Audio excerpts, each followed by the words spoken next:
Oke, hari ini kita akan bedah sesuatu yang sangat menarik, yaitu ide-ide inti dari buku Dr. James Oschman, Energy Medicine, The Scientific Basis. Ini adalah sebuah eksplorasi yang bisa jadi akan mengubah cara kita memandang tubuh kita sendiri. Coba kita mulai dengan satu pertanyaan mendasar. Selama ini, Anda melihat tubuh Anda itu seperti apa sih?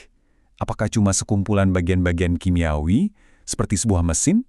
Atau jangan-jangan lebih mirip sebuah orkestra yang harmonis dan saling terhubung? Baik, untuk bisa memahami pergeseran paradigma yang besar ini, kita harus mulai dari dasarnya dulu. Ya, kita mulai dari apa yang mungkin paling sering kita dengar. Pandangan konvensional bahwa tubuh kita ini ibaratnya cuma sekantong bahan kimia. Kita kan sering diajarin soal model kunci dan gembok ya. Jadi molekul obat atau hormon harus pas banget secara fisik ke reseptornya baru bisa bekerja. Tapi ternyata ada lapisan cerita lain yang lebih dalam. Coba bayangkan, molekul itu ternyata nggak cuma diam, tapi bergetar. Dan molekul-molekul yang getarannya nyambung, yang frekuensinya mirip, bisa saling tarik-menarik dari jauh. Mirip seperti dua garpu tala yang disetel dengan nada yang sama persis. Dan ini bukan cuma teori loh. Pemenang Nobel Albert Szent-Györgyi pernah bilang, proses kehidupan itu terlalu cepat untuk dijelaskan cuma dengan impuls saraf yang lambat atau molekul yang saling bertabrakan secara acak. Ini seolah-olah memberi isyarat bahwa pasti ada sistem komunikasi lain di dalam tubuh kita yang jauh lebih cepat.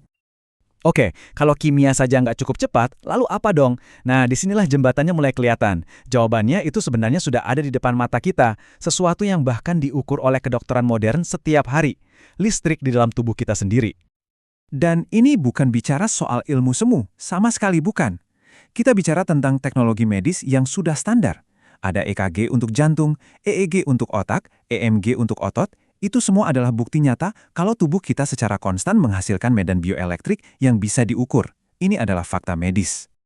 Dan ternyata, ini nggak terbatas cuma di organ-organ utama itu saja. Faktanya, penelitian menunjukkan bahwa setiap satu peristiwa di dalam tubuh kita, entah itu proses penyembuhan, pengiriman sinyal, semuanya punya jejak listrik. Jadi bisa dibilang, listrik adalah bagian yang sangat fundamental dari kehidupan itu sendiri. Nah, pertanyaan selanjutnya, kalau seluruh tubuh kita ini dipenuhi aktivitas listrik, bagaimana semua sinyal ini bisa merambat? Jawabannya, jujur, sungguh luar biasa. Tubuh kita ternyata punya sistem kabelnya sendiri, sebuah jaringan super canggih yang disebut matriks kehidupan. Kalau kita ingat buku pelajaran biologi zaman dulu, sel itu sering digambarkan seperti kantong berisi cairan, di mana molekul-molekulnya mengambang dan reaksi kimia terjadi kalau mereka kebetulan saling bertabrakan. Bisa dibayangkan betapa lambatnya proses itu, ya kan? Terlalu lambat untuk kehidupan. Tapi pandangan yang lebih baru dan akurat itu jauh berbeda. Sel itu ternyata nggak sendirian, nggak terisolasi. Sel adalah bagian dari sebuah jalinan yang terus-menerus menyambung, menghubungkan segalanya, mulai dari DNA di dalam inti sel, keluar melalui kerangka sel, sampai ke jaringan ikat di sekitarnya. Nah, ini dia poin kuncinya. Matriks kehidupan ini pada dasarnya berfungsi sebagai sistem kabel di tubuh kita. Sebuah sirkuit hidup yang nyambung dari ujung rambut sampai ujung kaki. Sirkuit inilah yang bisa mengirimkan energi dan informasi secara instan ke seluruh sistem tubuh. Oke, jadi sekarang kita tahu tubuh kita ini punya sirkuit raksasa yang saling terhubung. Pertanyaan logis berikutnya adalah, sirkuit ini berkomunikasi pakai bahasa apa?